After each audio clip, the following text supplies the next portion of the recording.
So before I jump into this topic, and I'm super excited about talking about this. It's the first time I'm going to be sharing what I know about this topic. So that's really, really cool.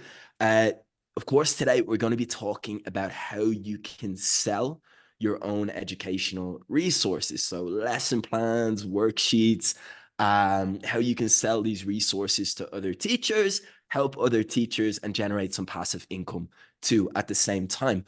So when I say that topic, on a scale of 1 to 10, how excited do you feel about that? Let me know in the chat. If you're really excited, you can throw an emoji in there. Oh wow, we've got an 11 already. That's pretty cool. We've already got a lot of tens. Another 11. Oh wow. We've got a few fives. Some the first 100. Lovely. Some emojis flying in. Okay, that is really, really cool to see. So my mission today, if you had like a 5 or a 6, my mission today is by the end of this presentation, I want to increase that number at least by 2 or 3 points. So you feel more optimistic, more enthusiastic, and more excited about this topic. Just seeing in the chat there, someone mentioned like they can't really hear me. Just give me a yes or a thumbs up if the audio is okay, just so I can make sure we're all good. Brilliant. Okay, perfect. Great stuff. So yeah, guys, as you can tell, I'm really, really excited to be here. You're here because you're interested in this topic, because you're passionate about how you can monetize your knowledge, how you can sell resources. And that's something I'm passionate about too. So to actually be here, to be able to share what I know is really cool. And it's something I'm very grateful for. So let me tell you what the plan is for today, just so you know what to expect. I'll do a really quick just overview about the workshop. Of course, this is day 3. Then I'm going to give a little description of what passive income selling resources actually means, what it looks like, and also what it isn't, because I know there are some misconceptions out there. Then I'm going to go through a 4-step process from how you can go from zero, not started yet, all the way to your first sale.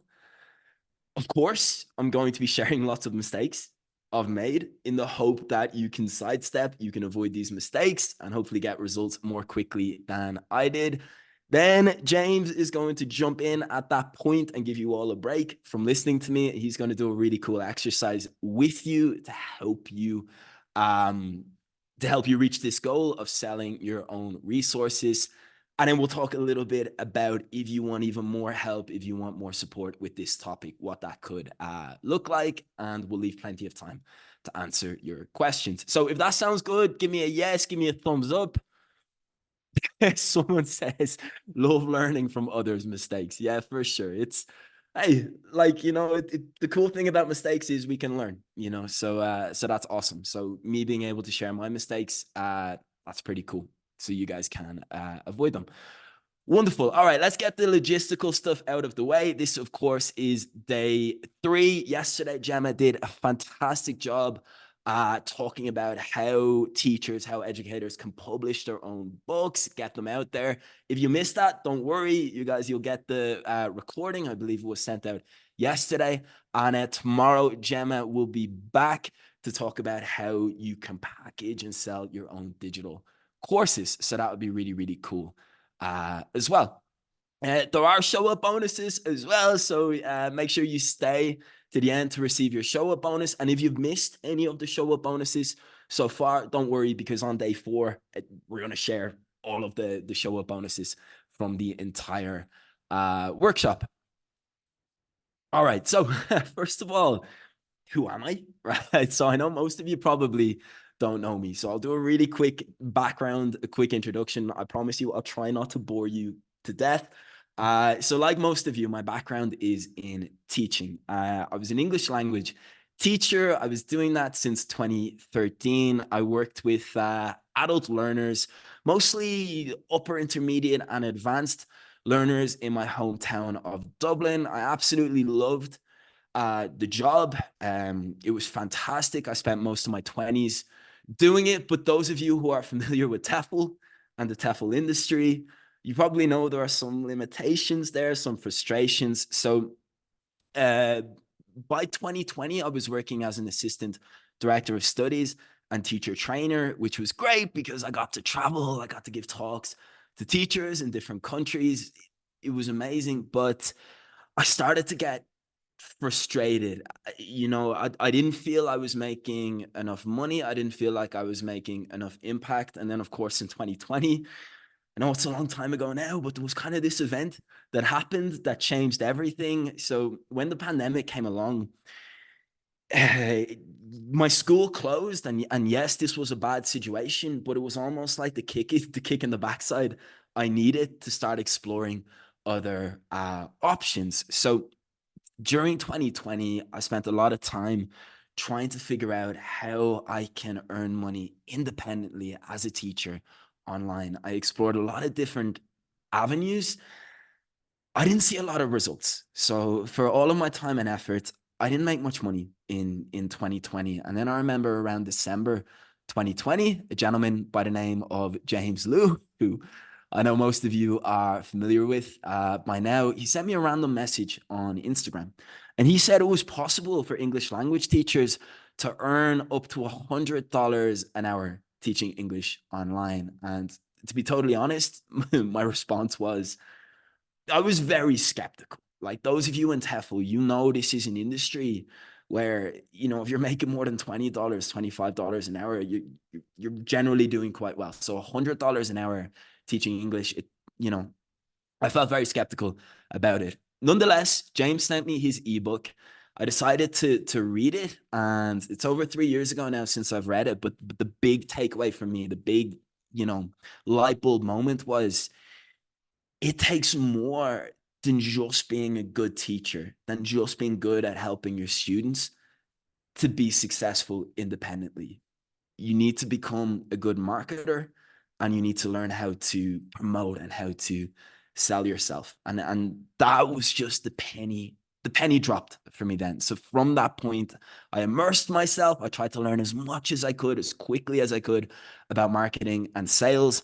And by mid 2020, by June 2021, I started to see some results. I had my own independent online tutoring business. And I know, like, we all have different financial targets. And for some people, this may not seem like a lot. For some people, it might seem like a nice amount. But for me, this amount of money, this monthly income, that was the moment I knew, okay, this is possible.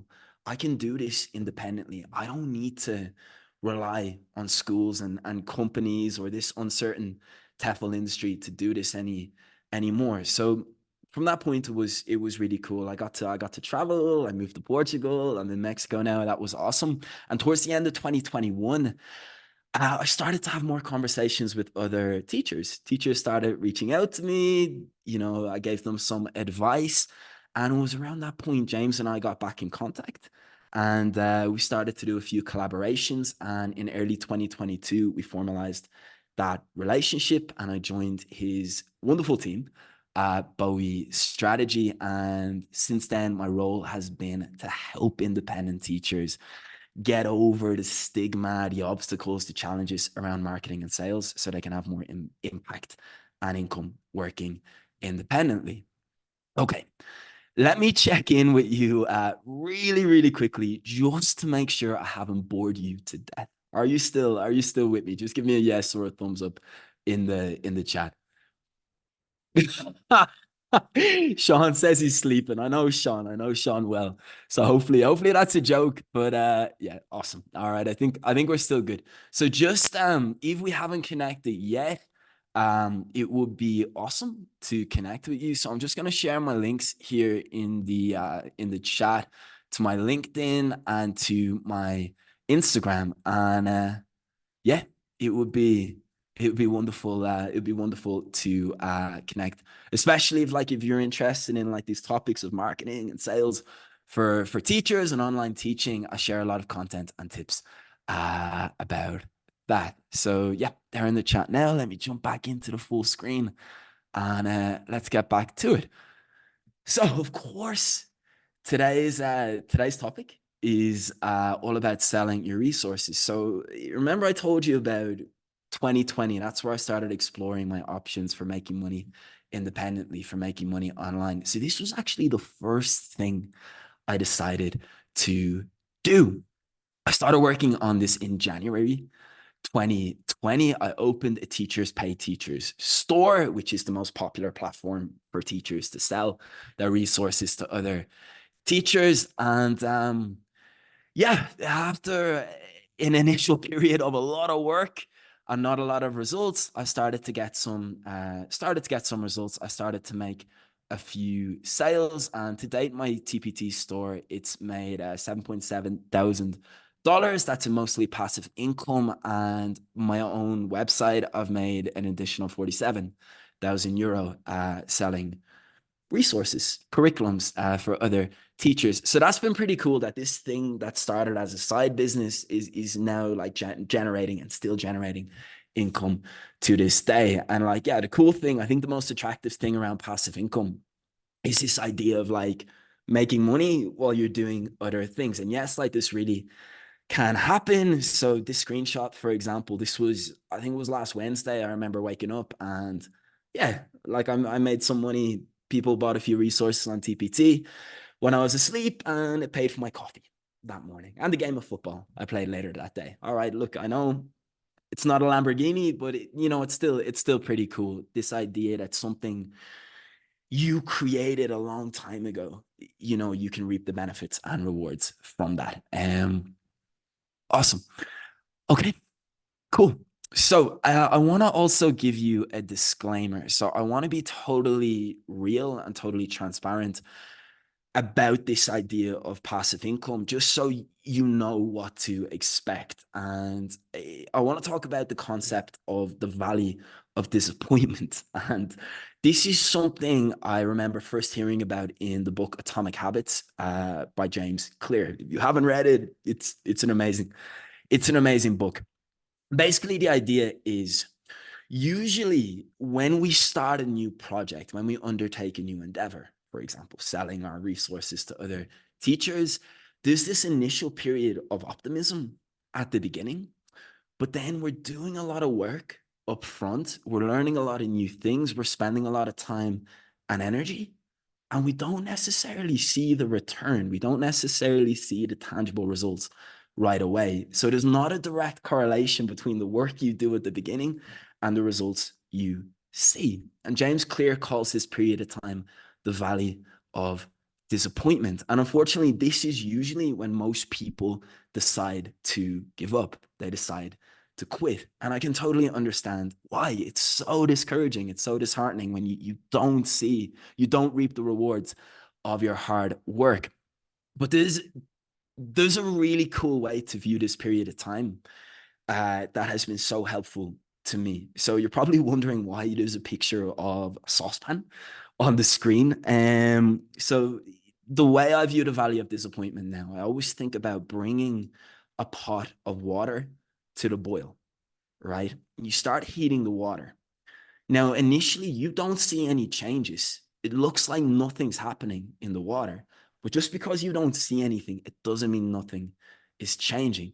That heat is on, and beneath the surface, energy is building. And I really feel like that's the best way to view the valley of disappointment. Just because you don't see the results yet, it doesn't mean you aren't moving closer to your goal. Sure, it's only when you see the bubbles that like you get the tangible results, but all the time, as long as you're putting the work in and you're doing the right things, you're moving closer to your goal. And the cool thing now is someone in the chat says love Atomic Habits. Yeah, it's a great book.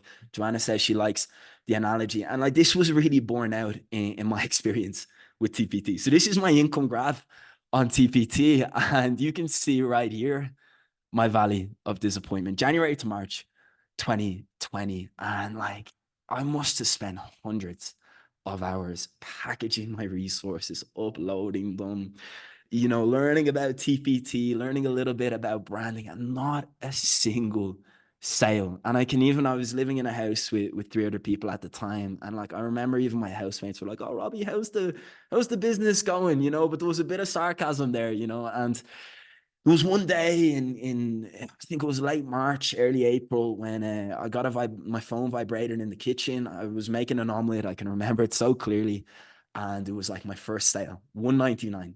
But it might as well have been $1 million, because that moment was the proof it was possible. And if I had have succumbed to the valley of disappointment the day earlier, a week earlier, I never would have known. And as you can see, from there, I was able to kind of reap the rewards of the work I did so even to this day, 95% of my Teachers Pay Teachers store, it's the work I did in this period where I didn't see any tangible results. And then by July 2021, I'd had my first $1,000 month with passive income, which was really cool. So basically, my advice to you is expect this initial period of hard work without results. But if you can push yourself through it, the rewards are there waiting for you as long as you do the right things.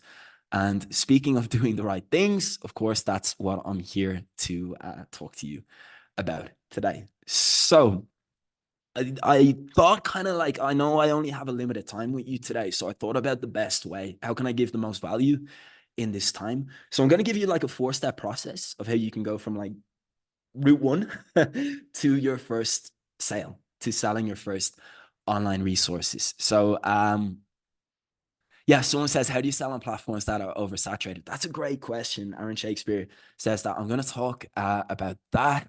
Kathleen says, I have a saying that keeps me motivated to keep producing resources and keep working towards a successful business. If I can make $1, I can make whatever I want. Kathleen, I love that saying. And I truly, truly believe like the biggest jump in whatever like your independent endeavor is, it's from 0 to $1.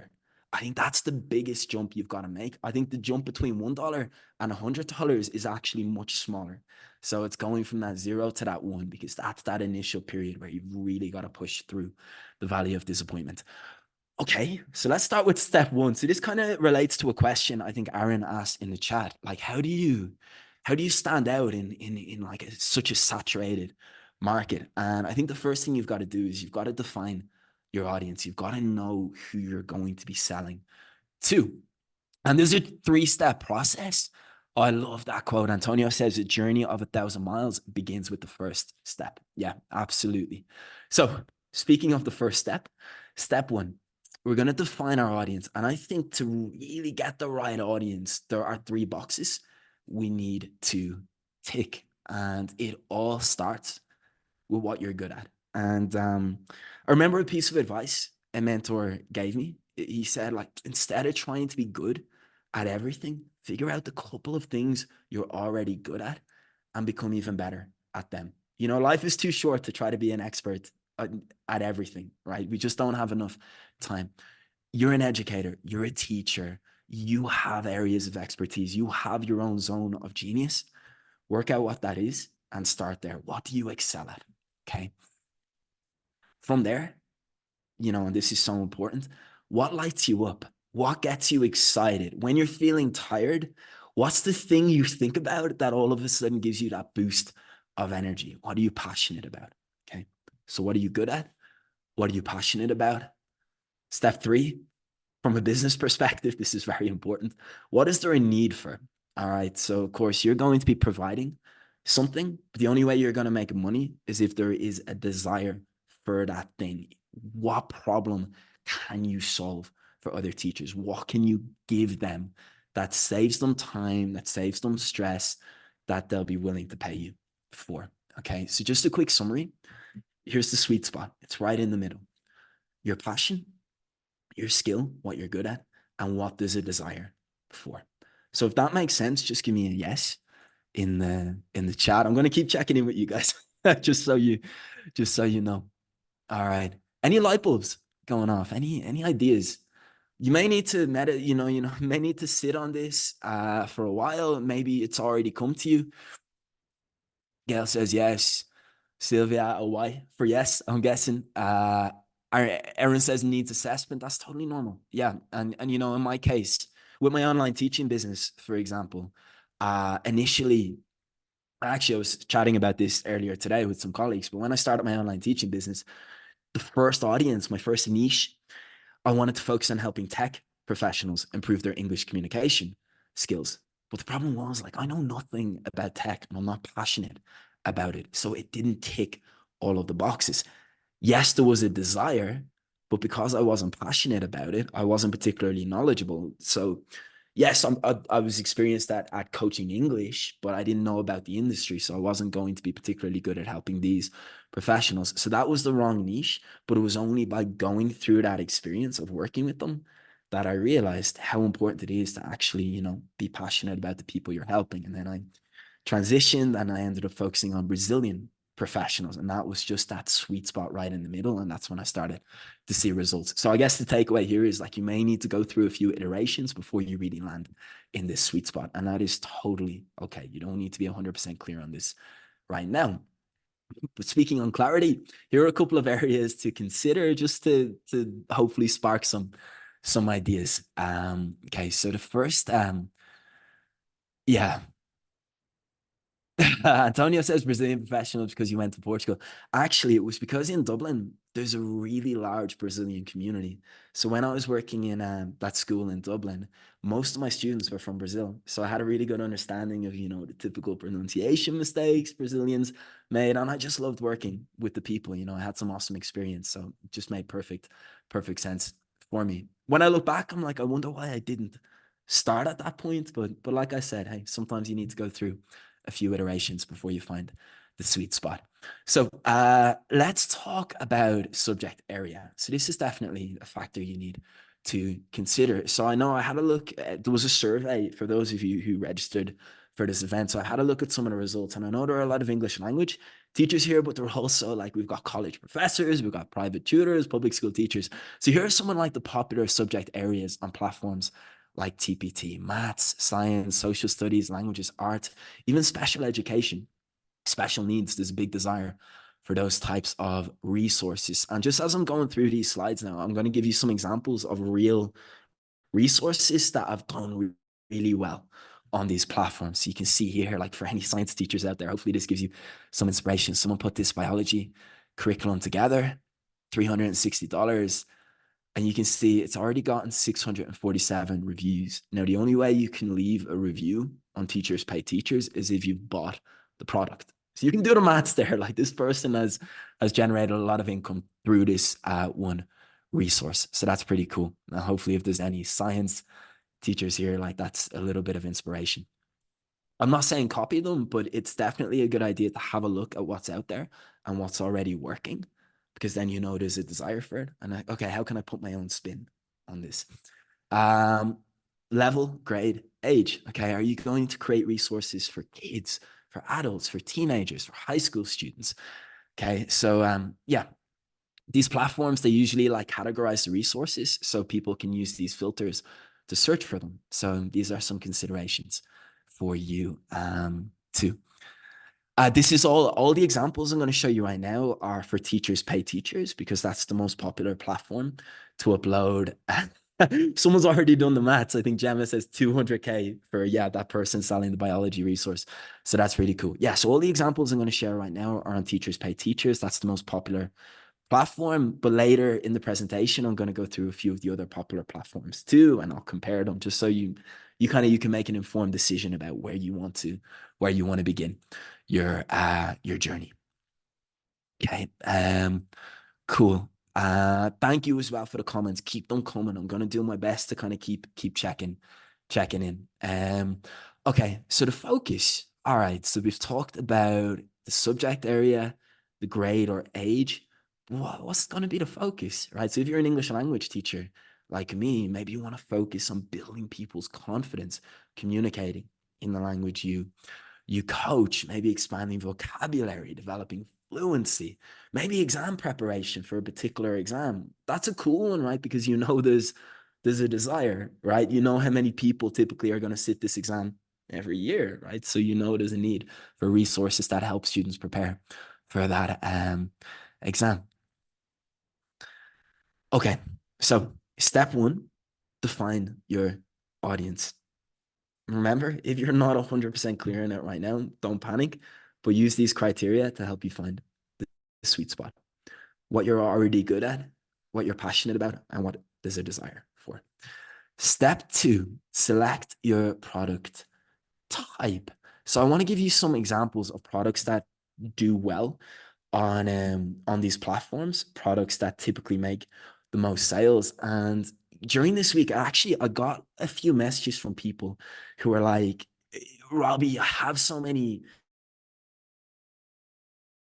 lessons and resources. I'm just not sure how to kind of like package them for other teachers. So of course, I don't like have enough time to go through that whole like creation process with you today, but I just want to give you, I'm going to do a quick demo just so you know what's possible and yeah, what's worked well for me. And that's slides.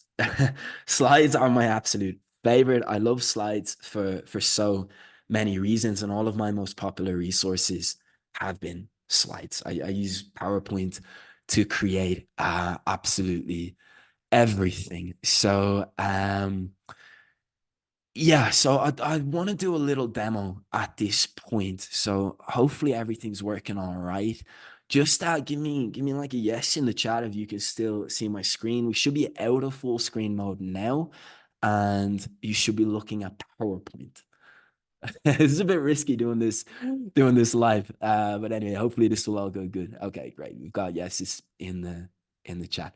Brilliant. Okay, so this is a curriculum I created, and its purpose it's to help adult learners develop their communication skills, and it's all kind of under the umbrella of business English. So I just want to kind of give you some ideas and maybe spark your own creativity and just show you what's possible when you create these resources. So as I said, I absolutely love slides, and I just think there are so many advantages to slides. So I remember like in the classroom, if we're using worksheets or if the students had a textbook, one of the things that used to really frustrate me was, okay, we give them the page or we give them the textbook, but they're going to read ahead, right? I want them just focused on one thing at a time. And the cool thing about slides is what I love about PowerPoint is you can really set it up in this way. So I can just have one piece of information on the screen at a time.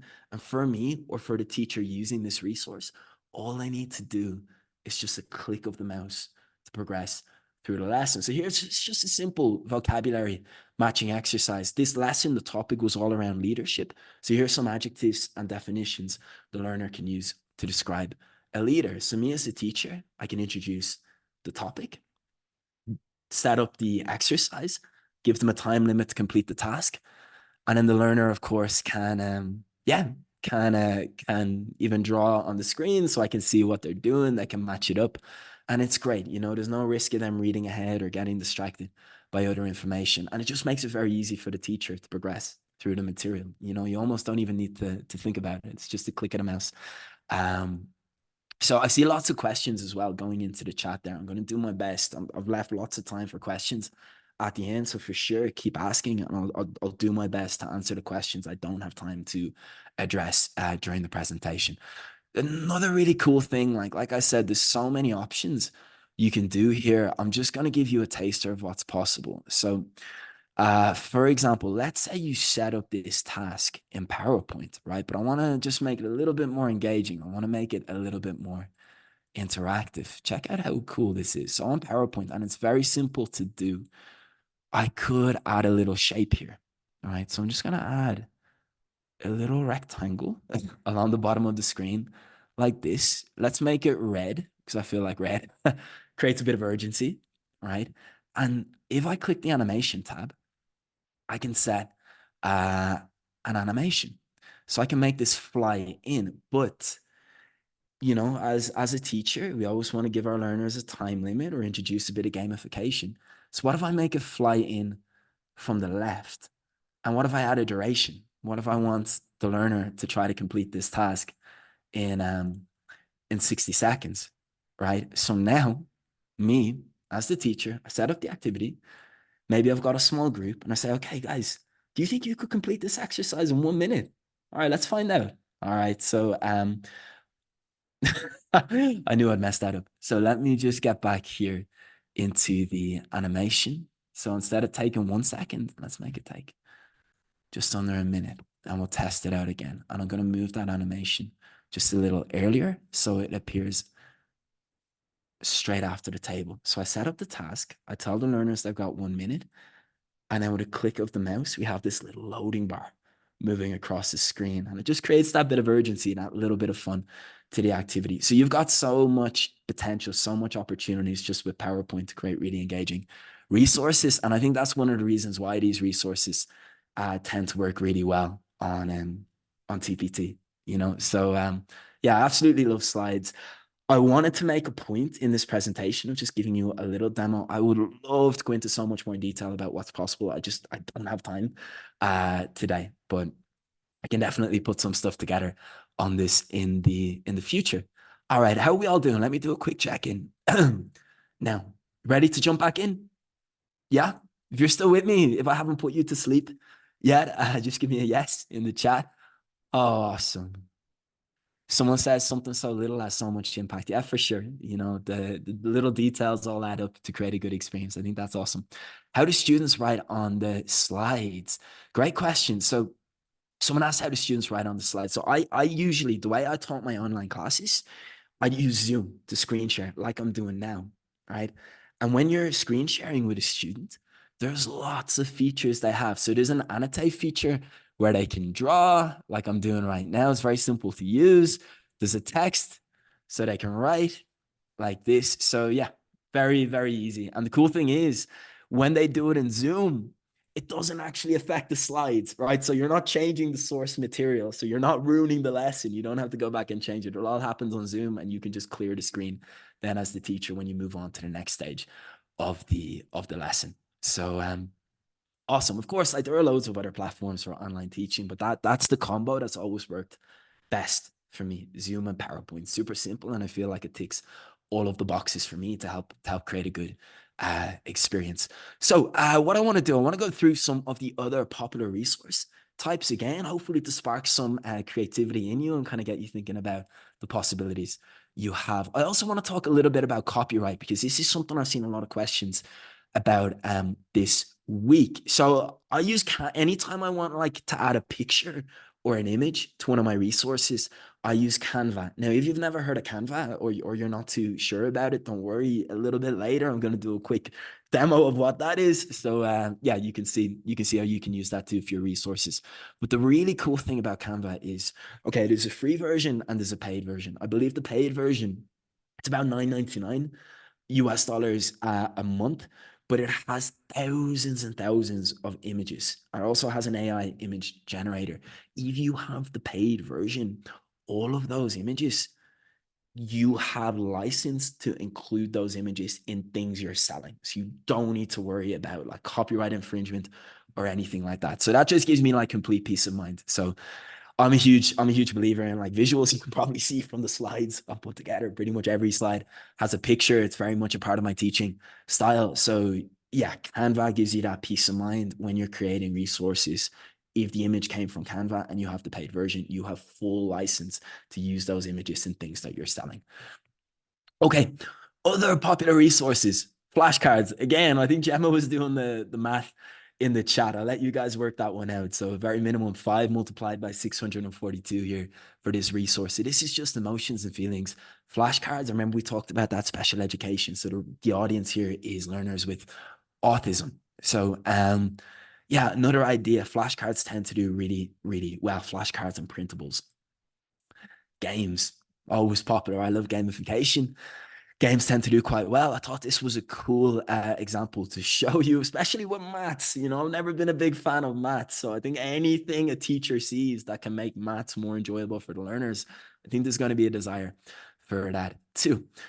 Worksheets do quite well as well. Like I said, slides are my favorite for the reasons I've outlined, but there is still a desire for worksheets. And as you can see, 11,000 ratings here. So this person made a lot of sales with this resource. I see it also has a Google Slides element too, which is very cool.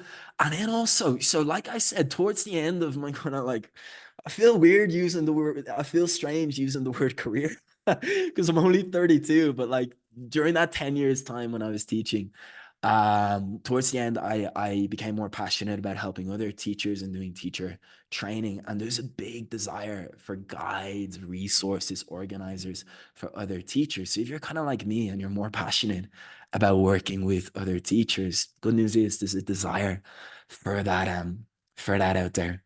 too. So yeah, any resources that give some teacher training, teacher feedback, it could be a cool thing to explore as well. So yeah, here are the resources. This is so, from a marketing perspective, this is so clever. By the way, exhausted by essays, like leading with a question and an emotion. I think teachers can definitely relate to. I think exhaustion and lesson planning, they go together pretty well, or exhaustion and correcting. So 5 minute essay grading system, reclaim your weekend. So I can tell this person has had some marketing experience, because that is really, really clever the way they have named that resource. So yeah, hopefully it gives you some ideas.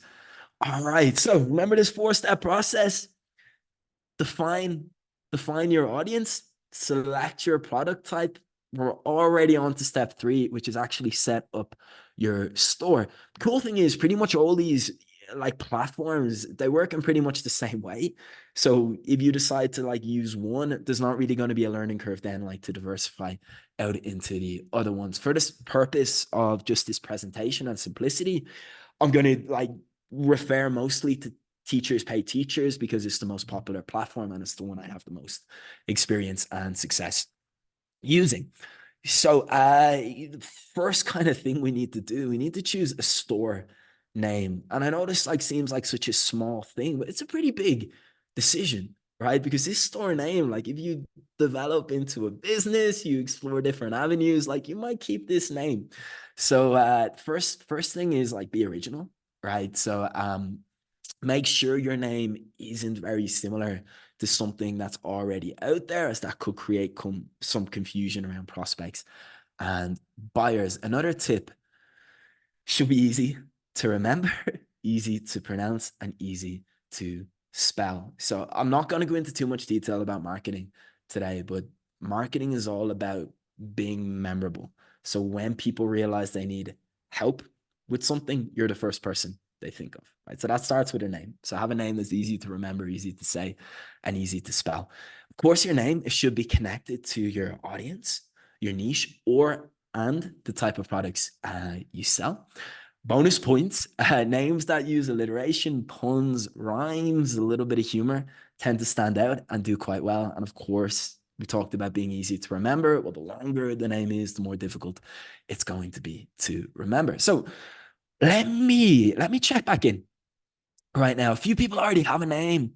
Some people say, can non-teachers create an account on TPT? Absolutely. Yeah. You will be asked to share like your background and experience. But yeah, there's no like restriction. You don't necessarily need to be a qualified teacher to start an account on TPT. Any ideas for names, right? So if I said, all right, you're going to set up your store today, you're going to make this step. What name? What name would you think of? Oh, there's some cool ones already going in the chat. Speak ESL now. I love it. Oceans English. That's really, really nice. Awesome. Someone says Barbie. Someone says why not? Will I teach? That's an interesting one. I think with the I there, I think, okay, maybe there's like relation to technology there. So if that's like connected with the type of products you sell, that could be cool. English with ease. So a lot of English language ESL teachers here. That's really, really cool. Greenhorn Learning says, Jason, great to see you here. Cool. Okay, so we've got some cool names going in. Someone's already trademarked Teaching for Life. Nice one. Hazel Language Hub. Nice bit of alliteration there at the Hazel and Hub. Very nice. Teach Not Preach. I love it. Who said that? Leanne, I think that might be my favorite so far. Really, really nice. Okay, cool. So yeah, everything starts with that name. If you've already got one, amazing. If you don't, here are just some boxes to take, some criteria to consider. All right, let's move on. Just clear my scribbles off the screen. Awesome. So next up, I want to talk a bit about branding. Of course, this is like a really broad subject. I don't want to go into too much detail, but I do want to share the most important points and also like some tips and mistakes to avoid. So first of all, like what is branding? There are a lot of definitions out there. I love simplicity. This is probably the clearest definition I've seen. Can be a name, phrase, design, logo, or any feature that helps people identify you, your store, your products. Okay. When it comes to branding, here are the most important considerations. It all starts with your font type. Okay. And I'll talk more about this in a minute, but the most important thing with the font is, well, you tell me, right? When it comes to font, what is the number one, the most important consideration? Let me know in the chat. Easy to read. Danielle got it. Yeah, someone said clarity. Yeah, clarity, absolutely. It's one of the C's of branding. Yeah, clear and easy to read. Absolutely. So try to avoid the temptation of going with like a super fancy font, like if it's difficult to read, if it's not legible. Colors are the next thing. And of course, like there's going to be a connection here with the colors you use on the audience, the niche you've chosen, right? So we talked about like how to choose your niche and the considerations. If you're gonna like create resources for college science students or high school business students, the color palette you'll use will probably be a little bit more mature and serious in tone than if you're going to work with kindergarten students, or like if your audience is kindergarten teachers, you might use more of like pastel colors or like a rainbow kind of color palette. So that's a consideration. Like the colors you use in your brand, it should be connected to your audience and the type of products you produce. Anyone ever seen or heard this term before? Thumbnail. What is a thumbnail? Yeah, Sylvia, great advice there. Same palette always, three colors max. Nice. How would you define a thumbnail? Who can get the first definition into the chat?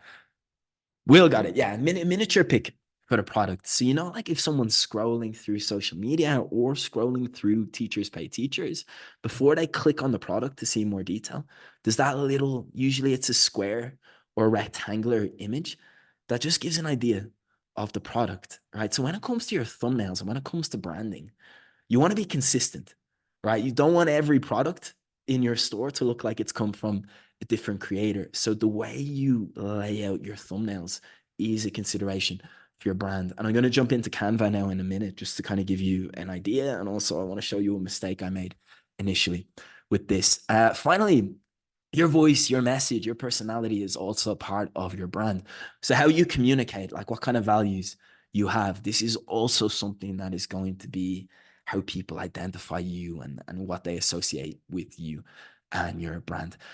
Three C's. So when it comes to branding, like you've got to boil this down just into one like takeaway, actionable nugget: clarity, consistency, cohesiveness, right? They're the three C's of branding. So just make sure you have these in the back of your mind when you are creating your brand.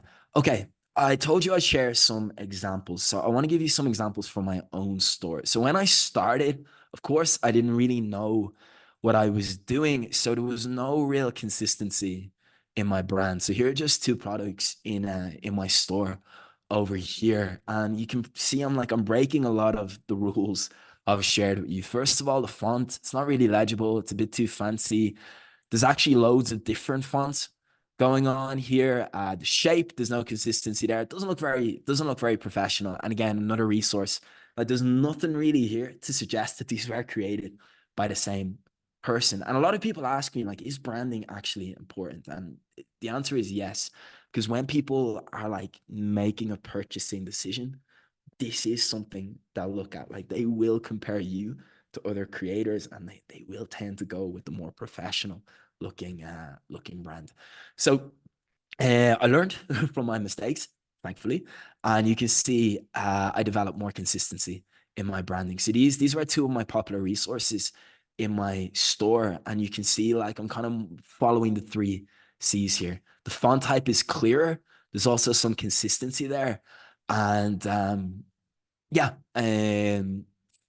just overall, like even though the resources are pretty different, you know they were created by the same person.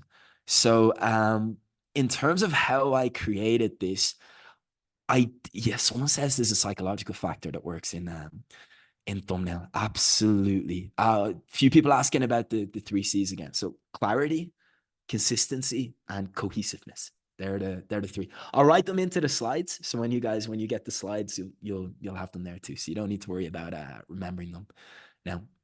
So yeah, let me jump into Canva right now and just kind of like give you an idea We talked about like the thumbnail layout. It's an important consideration for your brand. So I just want to show you like this doesn't need to be too stressful. It doesn't need to be too difficult. So here's a resource I've created using Canva. And the really cool thing now is, let's say I need another thumbnail for another resource. Do I have to start from scratch? Do I have to go all the way back to square one? Yes or no? What do you think? Someone said no with like five O's in the chat. Yeah, no, absolutely not. So all I do, I just kind of click this duplicate button, right? And here's my starting point. The layout is already done very easily. I can just change the name of the bundle. ESL mega bundle. All right. I can change the image here if I want. I can change the color. All right. And now all of a sudden, I've got a completely different resource that is totally aligned with my brand. So yeah, you kind of it goes back to that whole idea of passive income, right? You kind of do the graft, you do the work up front, and you benefited from it over a long period of time. And like the really cool thing, guys, is like I did this over 3 years ago, almost 4 years ago now. Like back then there was no AI. Like you don't need to be a graphic designer. You don't need like there's not really a steep learning curve to any of this. You know, AI has just completely leveled the playing field right now. Like there are apps and there's AI built into apps that can actually like do all this stuff for you. So yeah, it doesn't need to be a roadblock. It doesn't need to be an obstacle anymore. And that's something I think is really, really cool. So a lot of people are like, oh, am I starting too late? No, like I actually think now is the best time to start. For that reason. The learning curve is really it's a lot less steep than it used to be. All right, cool. So many comments going into the chat. Someone says mind blown. That's really, really cool. Someone asked you to start the paid version. Yeah, I do pay for Canva at $9.99 a month, but it's definitely like it's definitely worth it for me. Like I create a lot of content as well for social media and marketing content. So I use it to create all of my thumbnails, not just for teachers pay teachers. Someone says AI designs are not that evolved yet. Yeah, totally. We're still kind of at the early stages of this, and like AI, it's changing, it's evolving so quickly. It's pretty good right now. It's only going to get better in the future, which again, it's another reason to kind of get on board now. I always feel like with these new kind of innovations, it's like the early adopters who really benefit most. Early adopters who really benefit most. Um, Okay, another really important consideration, and we're gonna like start drifting more into the area of marketing now. And I know like this isn't the most popular topic for teachers and educators. I promise you, I'm not gonna make it. I'm not gonna make it scary. We're not gonna go into too much detail, but I do just want to share some helpful tips with this. So before anyone buys anything, remember they don't know you, right? They're gonna want to have an idea of what they're getting. So thankfully, all of these platforms they give you the opportunity to share a preview. Now, when it comes to previews, one thing I noticed and one kind of revelation for me was, and it's really kind of stems from this quote I seen from a gentleman called Claude Hopkins, who almost 100 years ago, he wrote a book called Scientific Advertising. But I love this quote. He said, no argument in the world can ever compare to one dramatic demonstration. I love that quote. How can you, right, bringing it back to our topic, how can you apply this to your previews so you can make more sales? Let me know in the chat. Massive bonus points for anyone who gets this. What type of preview could you share?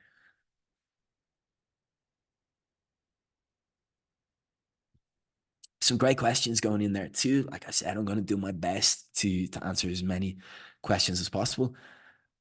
Kathleen says sample lesson. Moving on. Sylvia says video. Absolutely, video. This is it. Like nothing is going to give someone a sense of what they're getting. Like actually seeing the thing in action. Like this is such a powerful principle. And it was when I realized this. And the really cool thing is, even now, even today, most of the previews I see on these sites for resources, they're just images with like, a copyright thing across it. Video, show them the resource, in action. And when I did this, like this was one of the things that helped me make that breakthrough and started like making money online. So I added a video preview to most of my main products, certainly my more expensive products. So here's an example. I'm just gonna give you an idea here. This is my most successful product. It's like a 10-week business English communication skills curriculum. So I added this preview to my TPT store, to my website.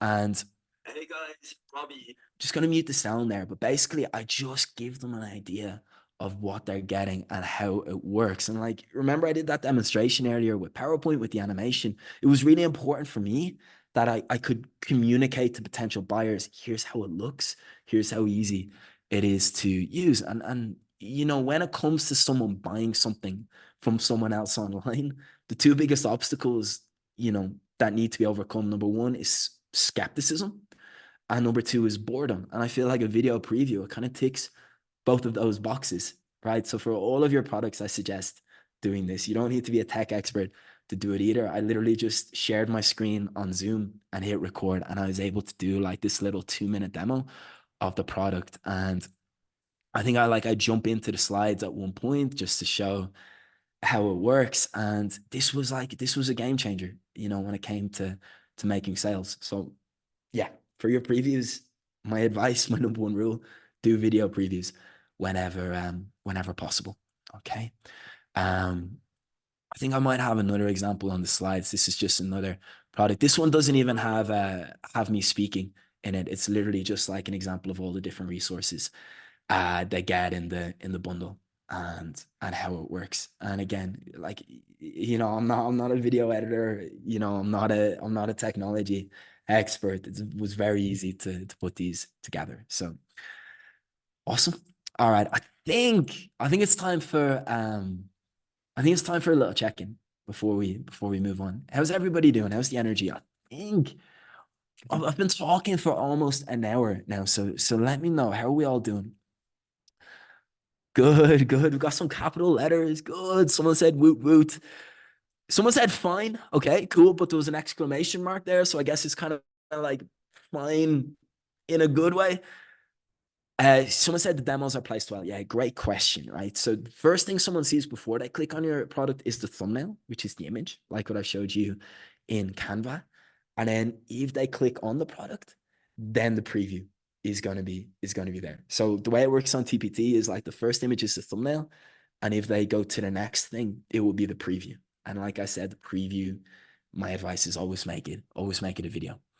Um, Peter said I'm quite good with PowerPoint. I was kind of fortunate, Peter. So the school I worked in, pre-pandemic, we had these electronic whiteboards. So I had like a couple of years playing around with PowerPoint before I started creating these like digital resources. So I knew a bit about the animations and stuff, but the cool thing is like it's not too complicated, you know. And like I said, I'm not a tech expert, so anybody can do this if you put in that little bit of time. So a question I think a lot of you might have would be around pricing, right? How do I actually go about pricing the resources? How do I know the right price? What price is going to help me make the most sales? So I want to go through a few considerations and a few like kind of like options people choose for their pricing. And then I'm going to share what I think the best option for you is. So some people charge based on like the price per page. Some people try to be super competitive and be the lowest price. And some people charge based on how long it actually took them to create the resource. Now, with all three of these pricing methods, I think there are some serious problems with them. What do you guys think? What issues are with these options? Someone says option three sounds good. Okay. Does anyone see any issues with any of these options? Just cheap sounds bad quality. Yeah, yeah, could be. Darcy says, thanks for talking about this. Yeah, for sure. I think it's important. I think it's important to talk about. Someone says option three could be way too expensive.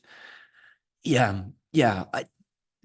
I think each of these like pricing options, I think they all have a big problem. Let's start with cost per page. Well, like not every page is created equal, right? Like one page, it might be one picture and one question, right? And another page, it could be like totally packed with information. So I think that's like it's not really an accurate way we can determine a fair price for our resources. And like prospects know that, buyers know that too. Um, be the lowest price. Well, like I just feel really strongly about this.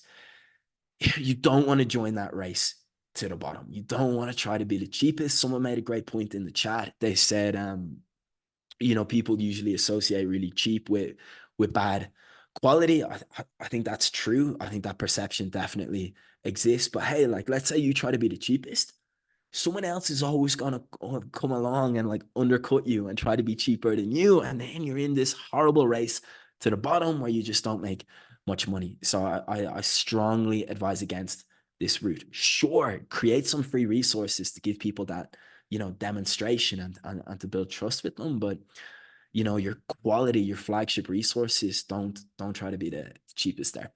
And then the final point, cost based on how long you actually spend creating the resource. Probably the best option out of the three, but the big problem with this one is other people don't really care.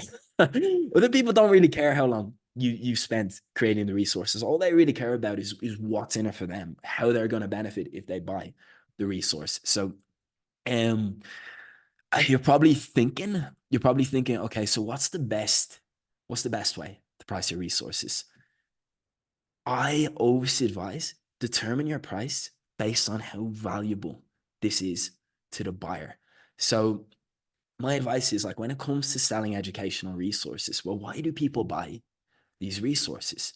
I think teachers buy lesson plans, they buy ready-made, done for you resources to save them from stress and anxiety around lesson planning. Certainly newer teachers, like this used to stress me out big time.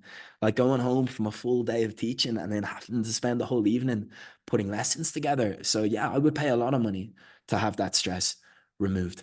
Um, and yeah, like to get their time back and also to give them peace of mind going into the lesson. So, hey, like if you have a curriculum that a teacher can use again and again and again, and it's going to save them hours of time and hours of stress, lesson planning, that's pretty valuable. And that's what I would use to set your price. So if that makes sense, just give me a yes or a thumbs up in the chat. Yeah, someone says saves them time. Yeah, absolutely.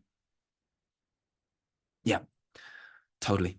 Okay. All right. Brilliant. All right, guys, you're doing amazing. We're almost going an hour.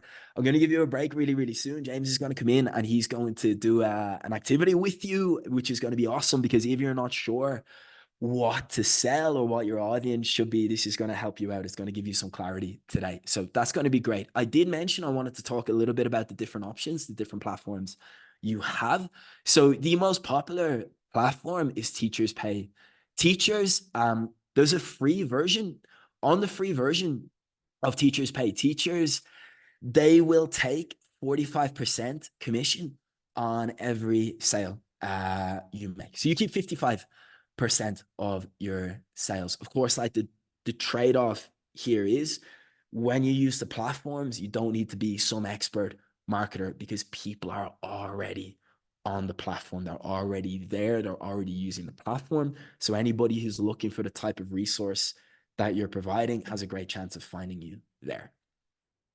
Trade-off is they're going to keep some of your profits. There's also a premium version of Teachers Pay Teachers, which I don't suggest like paying for right away. I'd wait until you make a couple of sales. And the premium version costs $59.95 a year. Now, the advantage of the premium version is you then get to keep 80% of your total sales. Some other options, there's a platform called Teacha. Again, there's a totally free version, no fees at all, and they let you keep 65% of all the sales. And I think like the reason this is a little bit more attractive than the free version of Teachers Pay Teachers is they're a slightly less popular platform. So they're trying to be competitive. They're trying to get people over there. And there's another site called TES. It's a little bit more complicated. They use like a tier system to determine. So they kind of start rewarding you. Like the more sales you make, the less commission they'll start taking from you. So they try to like incentivize all of their users to make sales because of course they're going to make more money if you make sales, and the more sales you make, the less commission they're going to start taking from you. So what I'm going to do right now, yeah, exactly, the tiers, yeah, bronze to gold, someone says in the chat. I'm gonna share all these links with you in the chat, so you can kind of like check out these sites in your own time. Now my advice is like choose one to start with, get set up there, like set up your store there. Don't spread yourself too thin. And once you're up and running, then it's a lot less work than to just like duplicate everything over to the other platform. Like I said, they all kind of work in the same way, but just don't bite off more than you can chew right at the beginning. Choose one to start on and go from there. So yeah, I'm just gonna put the rest of the links in the chat for you. Okay, brilliant. Oh, So hi guys. James, there's no option for me to share with everyone for some reason. So I No, no, no. can't. So if you stay to the end, you get a show up bonus that has all the slides. So this link's gonna be there. Cool. All right. Um, Okay. So yeah, you'll get the slides. The slides have the links embedded. For some reason right now, it doesn't actually give me an option to share in the chat. All right, guys, we are doing amazing. We're on the final step now. We're on step 4. Any ideas what this could be? Any ideas what the final step could be to help you get your first sales? Let me know in the chat. Yeah.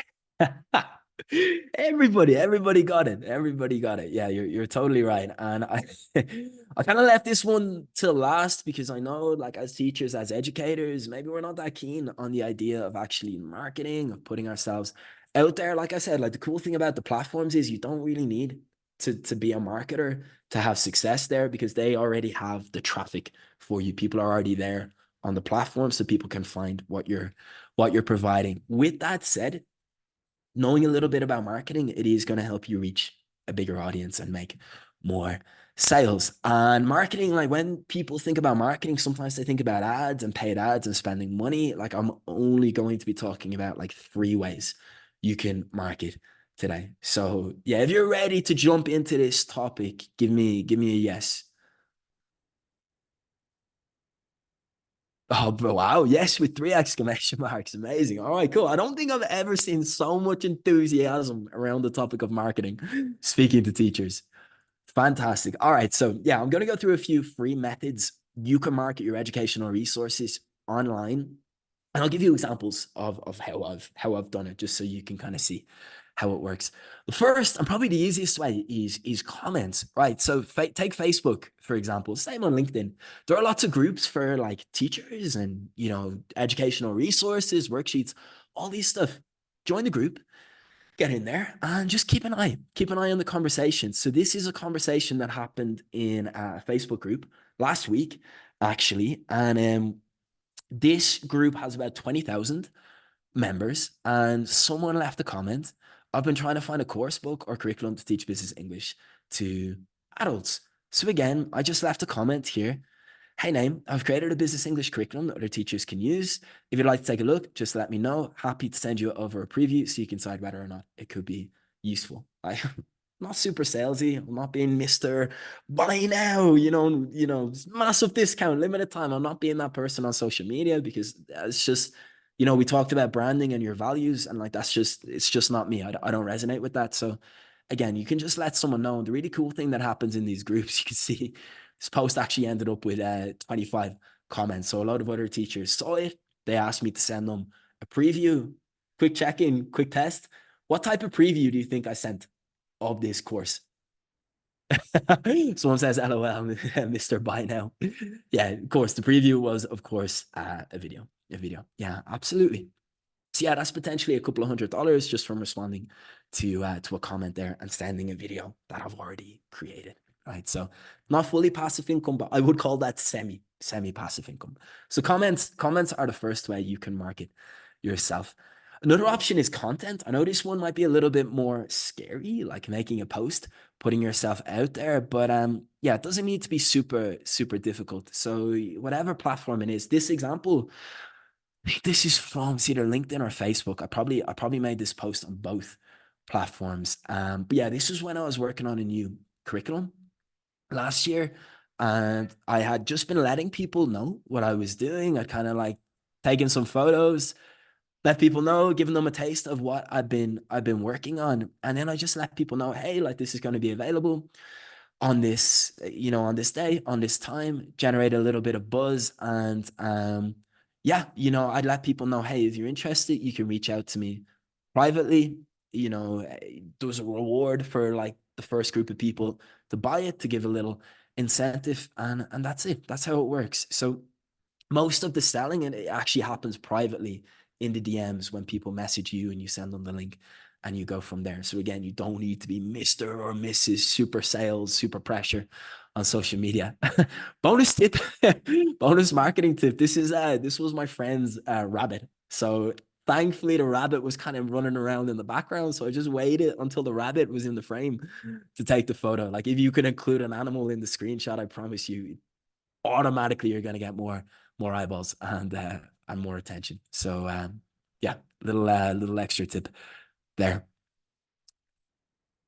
Someone says I thought it was a toy. No, that is a real rabbit in action. Yep. Okay. This aspect, it's a little bit more advanced. But those of you who do have an email list, it's a fantastic way to get your resources out there, whether you want to do like a flash sale or just keep people posted about what you've got, how they can purchase it. So email marketing, it's something I've really started focusing on in the last kind of year or two, and I've realized like how valuable it is. If you don't have an email list yet, the best way to build an email list, and again, like this isn't going to apply to everybody, but if you are on social media, the best way you can actually like start adding names to your list, offering things for free, and in exchange for that free thing, that valuable free thing you're giving, people enter their email, the free thing gets sent to them, and then they can check a box that will say, hey, they'd like to receive emails in the future, keeping them posted about more free things and special offers and sales and that type of thing. So that's how you can build an email list over time. I started working on this list maybe about 18 months ago. So it's up to, over 1,300 um, people now, which is really cool. And this was the last sale I did. It was just kind of like a bundle of my resources, and yeah, like I just want to kind of outline like the potential of this. So like in that 5 day period, it made, it did pretty well. It made over €2,000. And again, these are all like educational resources, digital products. So there was no real work involved for me. They were already created. I just needed to send out the emails to my list. So I feel like that's a great way. Um, Another option, I know this has been touched on already, is affiliate marketing. So you can always be looking for opportunities, to collaborate with other people, other creators, and ways like you can both benefit your target audience. So this example, this is someone I collaborated with, I think about a year and a half ago as well. And he asked me like, hey, do you want to come on my podcast? And we can talk a little bit about sales and sales for teachers and like the mindset kind of hurdles around sales and self-promotion for independent teachers. So that was really cool. We had a conversation. He uploaded the podcast, he posted it to his blog. And then, of course, he included a link to one of my products, to my business curriculum. I set up a coupon code for him. So that meant everyone who listened to the podcast or visited his blog and saw the link and used that discount code, he would get a percentage of the sales. So, we both got the benefit that way. So yeah, there are loads of these opportunities out there. So kind of always be keeping an eye out for yeah, for other opportunities, people you can work with and people you can share value to your audiences with. I'm just looking at the comments here. Someone, Kathleen says, I often unsubscribe to these as people tend to bombard subscribers with emails. Totally right. So again, I don't want to go too in depth with marketing today because number one, I just don't have time. And number two, I don't want to overwhelm people with information. But one really important principle you can stick to, and it's something I always try to stick to, is when it comes to your content, when it comes to your emails, 80% of the time, 80% of what you share should be free, actionable advice. And what that does is that builds trust and goodwill with your audience. So in that other 20% of the time, you kind of earn the right to let them know about what your paid things, what paid opportunities you have, or what sales you have. And people are going to be much more, number one, they'll be much more receptive to your offer then, because they'll trust you more because you've already demonstrated you can help them through the free advice. And they're also going to be more patient with you because, hey, like, it's not like this guy, he's not just selling all the time. And when that balance kind of goes wrong, that's when like kind of negative things happen. Like unsubscribers, by the way, if you do email marketing, unsubscribers are inevitable. It's just going to happen. So try not to take it too personally. But if you can see like the ratio of unsubscribers is too high, maybe that 80-20 um, principle is a little bit off and you can recalibrate it. Last one, blogs. Now, this isn't actually something I've done myself, but I know from checking out the survey, like a lot of you love writing. You're amazing writers. You have a lot of value to share. So, a blog is a great way you can get more eyeballs and more attention to your educational resources. So, the way it works is basically you choose a topic, you write an article, you share some advice. So this is just one I found. I thought this was such a cool headline. So I wanted to share how to help students without being a savior. So that kind of like triggers some curiosity in me. So I want to know how I can help my students. What does this person mean by being a savior? You know, this sounds negative. I want to avoid it. So I thought that was a really cool, interesting title. Now, at the end of the article, after this person has shared value, demonstrated their expertise, they're going to have a link to their resources. They'll probably say something like, hey, if you want some more help, I've got some done for you educational resources. You can check them out here. And here's a code you can use to get 20% off. So yeah, blogs are a great way to kind of bring in more traffic and more eyeballs. So that's like a really high level kind of not too detailed, not too in depth overview of the marketing options you have available. Hopefully everybody's still feeling good. Again, I don't want to scare anyone. I don't want to overwhelm everyone. How are we doing? We okay? You still with me? Will says all good. That's great. I see loads of really good questions going in there into the chat. We're going to do our absolute best to answer all of those. Someone says awesome. Someone says great. Okay, cool. Really nice energy here today. Final thing I'm going to share, and then I'm going to give you guys a little break from me. And James has a little activity for you to do. I just want to share some mistakes I've made to hopefully, you know, help you avoid them and see results more quickly.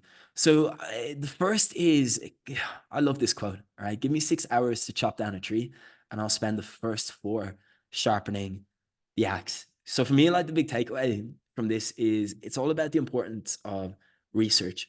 Of course, taking action is important, but if you act before you do the due diligence of doing your homework, your research, your ideas aren't going to be that good, and there's no guarantee your actions are going to move you closer to your goals. By the way, this quote was attributed to Abraham Lincoln. I did a bit of research, and like it turns out he may never have said this, so that was kind of disappointing. But yeah, wanted to share that.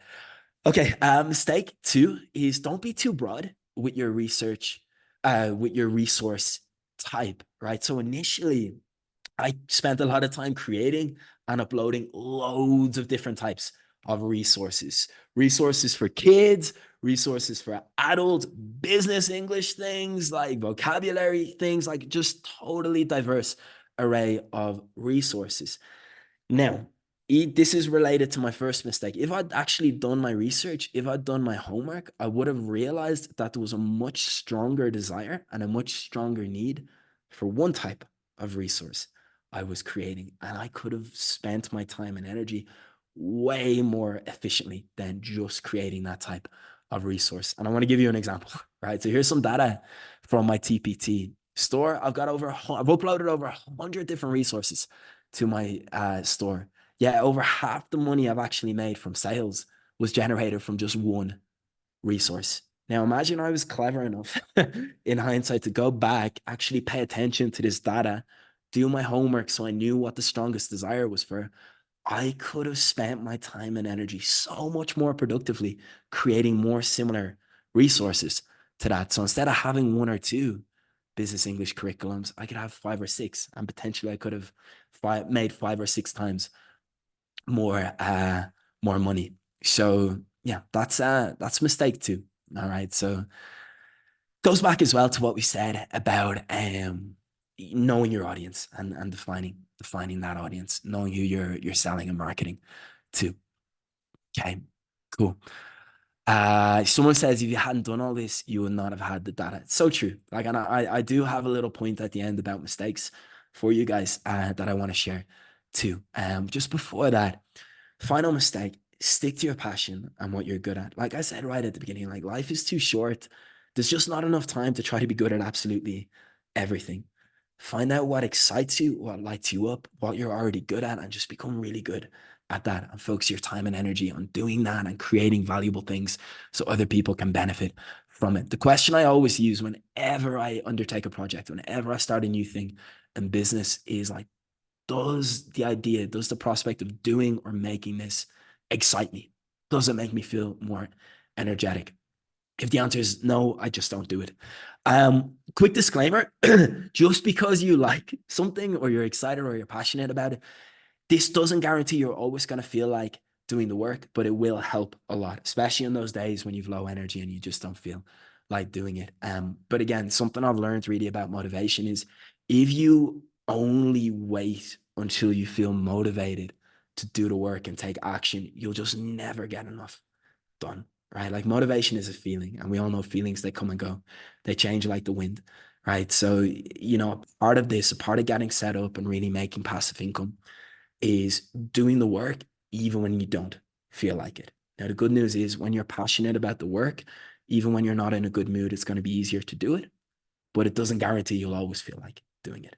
Okay. So I just wanted to share that. Don't always like if you're just waiting until you feel good and you feel motivated to do work, you won't get enough done. All right, quick check-in. I was worried I might have put you asleep by now. So I want to just see, can you remember my three mistakes? Right. See if you can pop them into the chat. If you can. Let me see. Someone said too many products. Yes, absolutely. Not too broad. Good. Someone said research. Brilliant. We've got two. No branding. Yeah, that would be a mistake for sure. Yeah. Yeah. Yeah. Someone says stick to your passion. Yeah. What excites you? What lights you up? Absolutely. All right. So there's a summary. Research before action. Don't be too broad with your resources and follow your passion. And someone mentioned in the chat a few minutes ago, like, hey, like if I didn't make these mistakes, I wouldn't have learned and I wouldn't be able to share them with you today. And that's a really, really cool thing. So I just want to tell you, like, never, ever, ever be afraid to make mistakes. A quote I love that I've heard before is like fail fast, fail forward, and I just love that. It's just this really positive spin on failure. When you make a mistake, as long as you learn from it, it's always a positive thing and you're going to move closer to your goal. Okay. So at this point, I'm going to give you all a well-deserved break from me, and I'm going to pass you over to the awesome James Liu, who's actually prepared an exercise for you to help you get really clear on what kind of resources you can create. And yeah, I'd see so many great questions going in. I'm going to do my absolute best. I promise you, I'm going to try and answer as many as possible. Keep them coming. Keep asking. Okay. Someone says, do you share tips on social media? Absolutely. Yeah, I do. So I've got LinkedIn, I've got Instagram. I'm going to share it all with you. I share like lots of tips for teachers and videos and stuff like that. So yeah, for sure. It'd be awesome to connect with you. So James, if you're there, it would be amazing if you could come in now and do the exercise. I'm I going to mean, take a sip of my coffee. And guys, I'm going to be back oh wait, after before the you go, exercise. Robbie, before you go, can you stop sharing, Yeah, of please? course. Yeah. Thank you. All right. Great. Great to be back, guys. Let me just remove spotlights from Robbie. Yeah, Robbie, you can turn off your video and just take a Awesome. break. Guys, I'm going to be back in about 10 minutes. Enjoy the exercise. And yeah, thank you so much for your So you only attention, your have 10 minutes. questions. Okay, only 10 minutes. only 10 minutes break. All right, I'm gonna get a coffee. All right, I'll see you guys soon. All right, guys. Awesome. Okay, guys. I hope you have enjoyed the session so far. So, all right. Let me know how many of you guys have also enjoyed the guides I've shared with you guys in the past 2 days. We've shared the passive income strategic guide on day 1. We shared the book self-published kickoff guide on day 2 yesterday. So how many of you enjoyed? If you enjoyed the guides, like the ChatGPT prompt or the table, everything, just type guide in the comments, yes or guide, like in the comments, let me know. So I know I'm here. I'm welcomed to come here to do another guide with you guys. All right. And if you haven't, right, if you haven't received the guide because you missed the session or whatever, right, don't worry. There are 2 ways to get all the guides we shared previously and all the slides, by the way, if you join the session tomorrow. So on day 4, we're gonna have a big event. We want to get as many people live as possible, and we're gonna share all the slides from day 1, day 2, day 3, day 4 that we used for the workshop, and all the guides that we shared from throughout this workshop on day 4 tomorrow. If you show up and join us live to celebrate the 4-day event together tomorrow, or if you cannot join the session tomorrow, if you refer your friend to the workshop, we have a form, right? You refer your friend to the workshop, you will receive these guides as well. So there's 2 options to receive these guides if you miss any of these. All right, just so all of you guys know. And I would love to see as many people here as possible tomorrow on day 4, not only just because the session with Gemma are going to be so awesome about digital courses, how you create market digital courses, but also we want to use the time to celebrate you guys. You know, the team has done a great job and you guys have been great showing up every single day, being here committed. So we want to celebrate this with you guys together, okay? All right, so let's do another guide. All right, very quickly. So I call this educational resource marketing guide. So it's specifically for people who are interested, or teachers who are interested developing educational resources and want to market them online. So this guide does a couple of things. Number 1, it will help you identify ideas, like what type of resources I can develop and sell. Based on your background, your experience. I have a table. It's very similar to the previous 2 guides, the setup. So you have a table, you answer questions, and then ChatGPT will read your information, give you kind of suggestions on different resources you can actually publish and sell. So that's number 1. Number 2, it also help you suggest the type of the resource.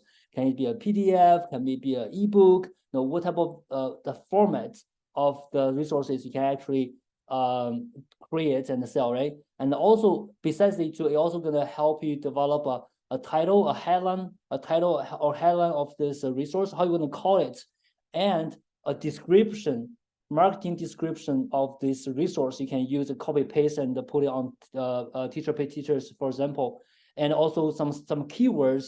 I think keywords is important for you to do some market research to see what other people are doing the same thing, and see and also use a keyword to help you with the marketing. So these are things it does. I'm going to show you very quickly, do a quick demo. So before that, let me share the link with you guys. Okay. Let me share the link with you guys. Let me get it somewhere. So let me share the link with you guys, and you can make a copy. Okay. While I'm doing the demo. So I'm not gonna wait you guys to finish the table today. We're not gonna do that. I will just share the link to the Google Doc, and then I will just do the demo. So you just save a copy of your document, so you have it, have a peace of mind, right? And then you just watch me doing the demo. You can do it yourself after this session. Okay, I'm gonna share the link with you guys. All right. Let me double check if the red link. Okay. I think it's the red link, educational resource marketing. Okay, so when you click on link, it will show you this, ask you to make a copy. If you don't see this, that means you're not logged into your Google account. So we recommend you use Chrome browser, you log into your Google account. Okay, let me share the link with you guys here. So it's already in the chat. Okay, let me share it twice. Good. And if you don't get it or something wrong goes wrong, don't worry, because it's also included in the show up bonus today and tomorrow. Okay, so let's do the quick demo here. All right, you guys can still see my screen here. Yeah. Yes. Okay. Good. All right. So similarly, if you've been here for 2 days, you've used one of the guides, we have a ChatGPT prompts. We have one for 3.5, which is a free version. We have one for 4.0. I like 4.0. I'm going to use 4.0. 3.5 is good, but I think the result's going to be better with the 4.0, which is the paid version. I will just highlight the whole prompt. It's a structured prompt. It's kind of very different from the free style prompt people use. This is a structured one, which works better. So then you open ChatGPT. If you're on free version, you're on 3.0. If you use the paid version, you're on 4. GPT-4, right? So come here, just copy paste the prompt into ChatGPT, and then ChatGPT gonna ask you, okay, let's start with this, and ask you to copy and paste your educational resource assessment table, which is the table you're supposed to complete here. This table including questions about like existing resources. So we want to know, have you developed anything we can already sell? So that's kind of the questions about, so do you have already something developed so you can already sell? And also ask questions, your capabilities. So what type of resources you actually can develop based on your skills, like what you've been doing, like topic subject you're interested in. And then we also ask questions about resource format preference. Are you good at slides? Like Robbie really likes slides. Do you like slides PDF, or are you more like a videos, like an ebook, or what type of formats you're gonna prefer? So these are the questions about market analysis, right? So this is, as Robbie said, right? You want to make sure there's a need. So ChatGPT want to know, have you ever sold something like this, or have you identified the needs, and have you thought about the structure, key content of your book? No, that's not right. Sorry, that's not the right one. Okay, let me delete this one. Okay, so this is not the right one. I'll update this one. This is from last time. Let me just delete this one for now. I'll update it later. Okay, and also in the here. All right, so I think there's another question about markets. I'll look it up. So then we can move on to the next one, marketing and sales. They ask you, like, what do you think your unique selling points, or what makes you different, right? And how you describe your teaching style, educational philosophy. So these are things can help you with the marketing. When Robbie talk about branding, right, that's where you can actually have some branding in it. So this is a table you need to work on, and then for this demonstration, right, I'm gonna just use this table. So this table is created for a teacher, an innovative middle school science educator skilled in creating engaging interactive digital resources and hands-on activities, focusing on real-world application and the generative science standards. So this kind of description of teacher that for this example, right? So I'm gonna just copy the whole table, and then in your case, right, once you finish the table here, you're gonna copy that, and then you go back to ChatGPT and you put it in, right? You put it in, and then ChatGPT gonna tell you, okay, so I in the prompt I put 10, so up to 10. So ChatGPT gonna suggest up to 10 resources ChatGPT thinks you can create, right? For example, the first one for this teacher, interactive quizzes on ecosystems and cellular biology, right? Because that's kind of this teacher's expertise, right? There are other things like video tutorial for hands-on science activities or educational science games. So these are the resource suggestions based on the table. So once you finish the table, ChatGPT gonna give you suggestions up to 10. So now we have a 10. And then ChatGPT gonna ask you, okay, tell me which one you want to try first. And then ChatGPT gonna help you create these marketing messages, right? The headline, the descriptions. And then we can start, let's say this one, worksheets and real world science problem. So I'm just gonna copy this one, the number 4, and put here. And then I'm telling ChatGPT, okay, this one I want to try first. And then ChatGPT gonna create highlights, 3 highlights for you to choose. 3 highlights for you to choose. So the highlights is what you can use as a title. When you sell on, let's say, TPT, it asks you to put down the title of this product. And this is very important. I think very important part, because when people look at your product in the search list, that's what people can see. But you want to make sure this product really reflects what is included and also resonates with the buyers needs, right? So that's the highline. And also develop a description for this particular product. Let's say this product was the real world science problems, right? And then there's a description. You can actually copy paste to TPT store or other places. This is the description of the product. And then some keywords. So these keywords help you do some market research. You can use these keywords to look for things on TPT that's similar to what you do, for example, or you can use this keyword to optimize your marketing, right? So that's why we have the keywords. And then also explains why the ChatGPT also explains why ChatGPT uses highline, description, and keywords, just for your reference. So what is a bit different today is after the ChatGPT finish explaining all of this and ask you, okay, so would you like to proceed with this or explore marketing another educational resource? So because you have 10 options, right? So this is for one option. You want to say you want to try another one. Let's say right now we finished this worksheet and the real world science problem. Okay, I want to see what else. Let's say this one. I want to try this one. And then you put down here, and ChatGPT gonna do this again. Gonna give you some headlines, descriptions, and then some keywords, right? So these are the things ChatGPT gonna give you based on what you want to create. But you always know, like, you don't have to stop here, right? Like what I said, you can actually also ask ChatGPT to already kind of give you ideas how can I develop this one, right? So for example, right now ChatGPT asks you, hey, do you want to take a look at another resource? You just say no, and then you can actually use ChatGPT to help you. Okay, how can you help me develop this product, right? What else I need to include, and things we had already did demo yesterday and the day before. A lot of things you can already interact. So this is kind of a guide that help you identify ideas based on your background, your experience, your preference, and help you develop the highlights, description, the keywords you can already use on platforms such as TPT, and iterate, right, with different options, and you can continue with ChatGPT to help you develop more resources, or materials to help you develop this resource. So does it make sense to you guys? It's quite easy and simple to actually follow. Let me just check with you guys. Does it make sense? All good? Simple